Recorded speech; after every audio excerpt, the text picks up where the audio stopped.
My wife said our anniversary dinner was a surprise. The surprise was another man at the table, who she introduced as her new partner. I replied, "Charming." Then I paid for my meal and walked out. Next day I filed for divorce. Now she was frantically calling, but I had already blocked her number. I, 42 male, am still trying to process the sheer audacity. Our 15th wedding anniversary. Victoria, 40F, said she had a special surprise dinner planned. I was genuinely looking forward to it. We get to this fairly upscale restaurant, the kind you save for occasions. She's beaming. We're seated, order drinks. Then she says, "The surprise isn't just the restaurant, Nathan," and gestures to the entrance. In walks this guy, let's call him Austin, early 40s. Smug look. He comes to our table. Victoria stands up, takes his hand and says, "Nathan, this is Austin, my new partner." I swear, you could have heard a pin drop, at least in my head. Everything went quiet. I looked at Austin, then at Victoria, who was watching me with this expectant, almost challenging expression. New partner? Partner. I just paused, took a sip of water. Then I said, "Charming." Austin smirked. Victoria looked a bit thrown, like she expected fireworks, yelling, a scene. Maybe she even wanted it. I signaled the waiter, asked for the bill for my drink and my half of the appetizer we'd ordered before Austin the Magnificent arrived. Paid it. Cash. Put my napkin on the table. "Well," I said, standing up, "you two enjoy the rest of your debut, I guess." And I walked out, didn't look back. The next morning I was at Miss Kelly's office, my lawyer. Papers were filed for divorce by lunchtime. Cause, irreconcilable differences, adultery, simple, clean. My phone started blowing up about an hour later. Victoria, voicemails, texts. Then her sister Janice started. I haven't listened to any of them. Blocked Victoria's number, then Janice's. What's there to say? She showed me everything I needed to know at that table. It's been quiet for a few days on the phone front. I guess they realized I wasn't picking up. I'm staying at my buddy Jesse's place. The silence is both deafening and peaceful. I feel strangely calm, like a switch flipped. The shock is there, sure, under the surface. But mostly, I'm just focused on the next step, dissolution. Update 1. Hey everyone. Thanks for the comments on my original post. A lot of you shared similar stories or just words of support. Appreciate it. It's weirdly comforting to know you're not the only one blindsided by a grenade in your life. So, an update. The quiet didn't last long. After a few days of silence, Victoria apparently figured out I wasn't going to engage directly, so she escalated. She couldn't reach my phone, so she started emailing. Long rambling messages. How I overreacted. How I was immature for just walking out and not talking it through. Talking what through? Her having a boyfriend she brought to our anniversary dinner? Seriously? She said Austin was a significant person in her life, and she wanted to be honest and upfront by introducing us. The sheer level of delusion is breathtaking. She actually wrote, "I thought you'd be adult enough to handle it, Nathan. We could have discussed a modern arrangement." A modern arrangement. LOL. No thanks. Then her sister, Janice, 42F, chimed in. Oh boy, Janice. She sent me a long, sanctimonious email. She found my work email, clever girl, about how Victoria is sensitive and going through a lot, and how I clearly never understood her needs. She also implied I was cold and distant, and that's why Victoria sought comfort elsewhere. Classic blame the victim stuff. Apparently, Janice thinks I should be apologizing to Victoria for making her feel awkward by, filing for divorce after she publicly humiliated me. The entitlement is astounding. They genuinely seem to believe Victoria did nothing wrong, or at least nothing that wrong. It's like they live in a different reality, where societal norms and basic decency don't apply to them. Miss Kelly, my lawyer, got the official serve confirmation on Victoria. She also sent a cease and desist to Janice regarding the emails to my work. Small victories. Victoria also tried showing up at Jesse's. He answered the door, told her I wasn't seeing anyone, and that all communication needed to go through my lawyer.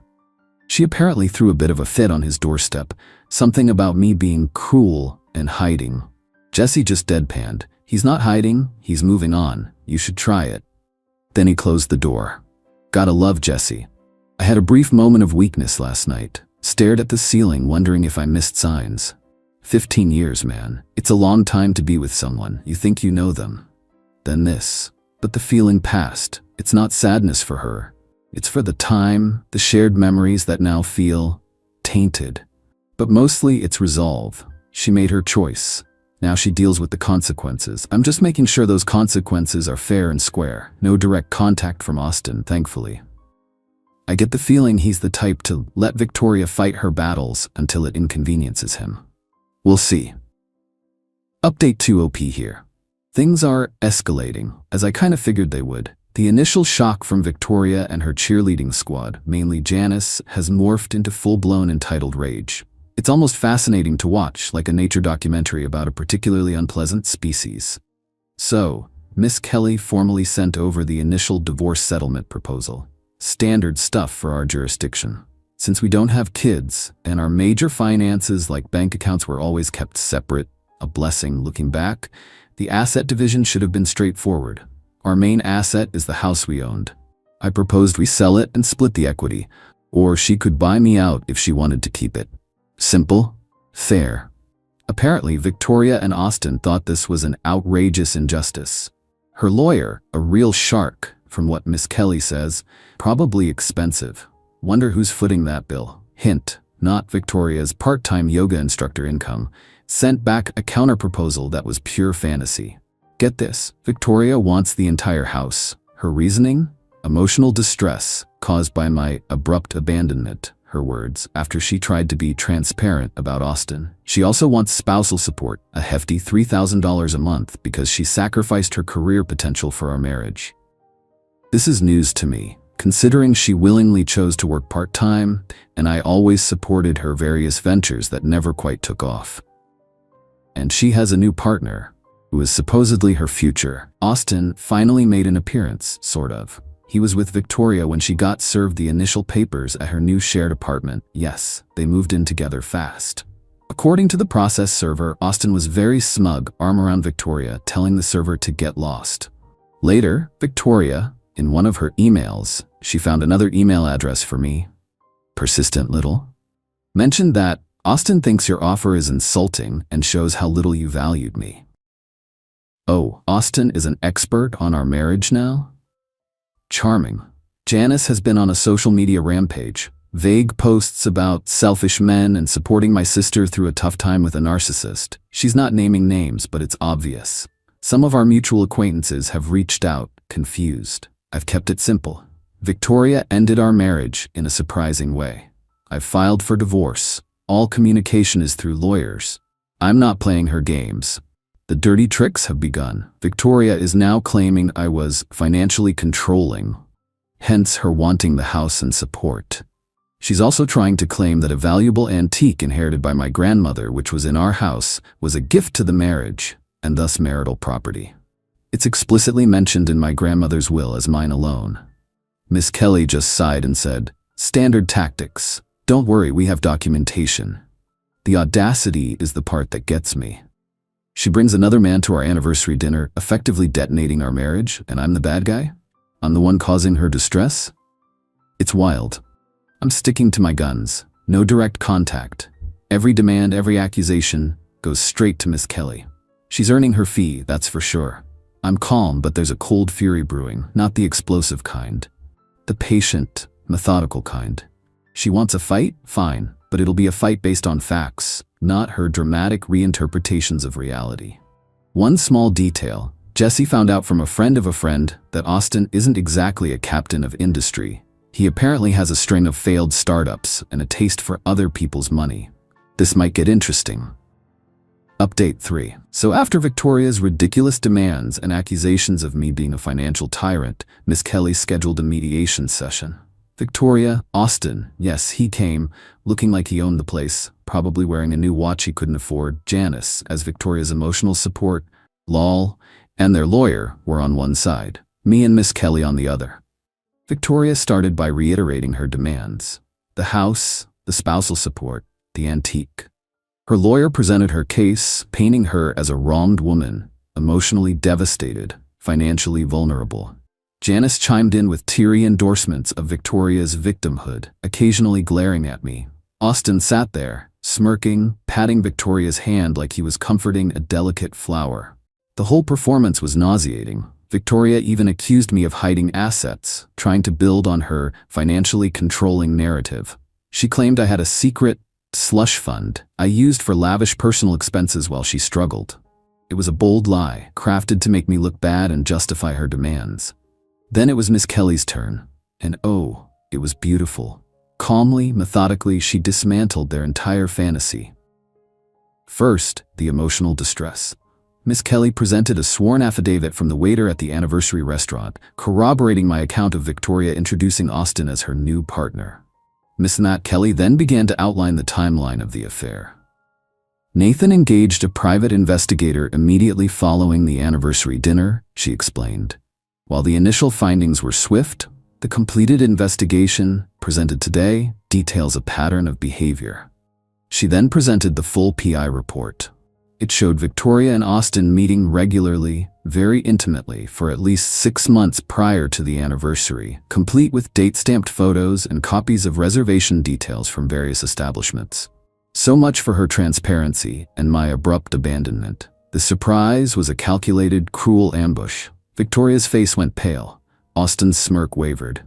Second, the financial control and sacrificed career.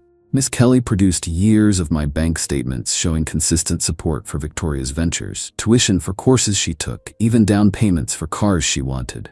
She also had emails where Victoria explicitly stated she preferred working part-time to have more freedom. The spousal support claim evaporated. Third, the antique. My grandmother's will, clearly stipulating it was mine alone. End of discussion. Fourth, the house. Miss Kelly proposed a standard buyout or sale. Before Victoria's lawyer could argue further, Miss Kelly turned to the matter of Victoria's spending. While Nathan maintained separate bank accounts, she stated, Victoria was a supplementary cardholder on one of his credit cards, with the explicit understanding it was for agreed-upon household expenses or emergencies. She then produced itemized credit card statements for the past year. We see a deviation starting approximately 6 months ago, coinciding with the affair. Charges amounting to just over $5,000 for high-end dinners for 2 at establishments Nathan never frequented with her, hotel bar tabs, boutique purchases for men's items, and weekend getaways, all aligning with dates and locations established in the PI report concerning Mr. Austin. The implication was clear. Marital funds, even if indirectly via credit, Nathan was responsible for, were used to finance the affair. Fifth, Miss Kelly addressed Victoria's new partner, Mr. Austin. She presented public records showing Austin had a significant amount of debt, 2 CCJs against him from previous landlords, and a history of failed businesses where investors lost money. She even had a statement from one of Austin's ex-business partners, detailing his pattern of financial irresponsibility and manipulative behavior. Austin turned a fascinating shade of purple. Victoria looked like she'd been slapped. Janice actually gasped. The mediator looked at Victoria, then at her lawyer. The air in the room was thick with Victoria's shattered entitlement. Her lawyer, to his credit, looked like he wanted the ground to swallow him. He quickly asked for a recess. When they came back, their tune had changed. Suddenly, they were very agreeable to selling the house and splitting the equity 50-50. No spousal support. The antique was mine. The $5,000 plus Victoria had effectively misappropriated via the credit card for her affair would be documented as marital debt she was responsible for to be deducted from her share of the house equity. Victoria was silent, just staring at Austin, who was avoiding her gaze and looking utterly deflated. Janice was white-faced and quiet for once. The revenge, if you can call it that, wasn't about being cruel. It was about the truth. It was about her facing the direct, unvarnished consequences of her actions and her greed. She tried to play dirty, to lie and manipulate her way to a better settlement, and it blew up in her face spectacularly. The best part? The mediator noted Victoria's attempts to mislead the process. While not perjury, yet it will be on record if she tries anything else. I walked out of there feeling lighter than I had in months. Justice isn't always loud. Sometimes it's just the quiet click of facts slotting into place. Final update. Hey everyone, it's been 6 months since that very satisfying mediation session. The divorce was finalized about 2 months ago. The terms agreed upon in mediation held. The house sold, for a decent price thankfully, even in this market, and the equity was split after deducting Victoria's credit card spree from her share. I got my grandmother's antique back without further issue. So what happened to Victoria, Austin, and Janice?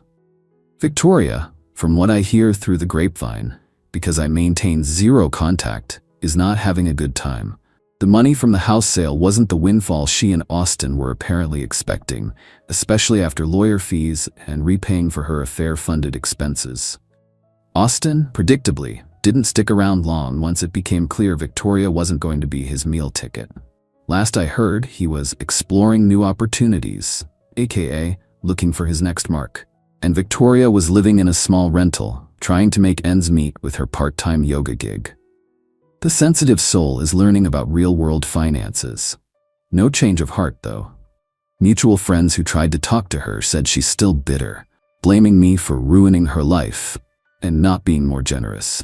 Entitlement dies hard, I guess. Janice has been remarkably quiet on social media, at least concerning me or Victoria's marital woes.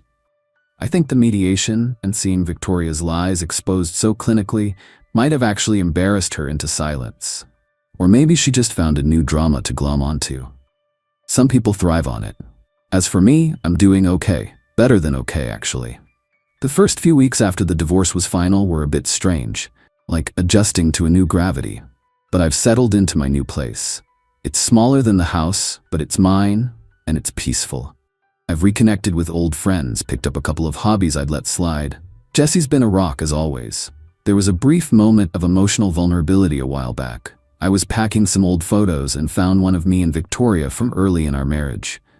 We looked happy, young, and for a minute I felt a pang of something. Not regret for the divorce, but a sadness for the good years that were ultimately wasted, for the person I thought she was. But it passed. I'm not dwelling on it. The calm I felt after that disastrous anniversary dinner has mostly stayed with me.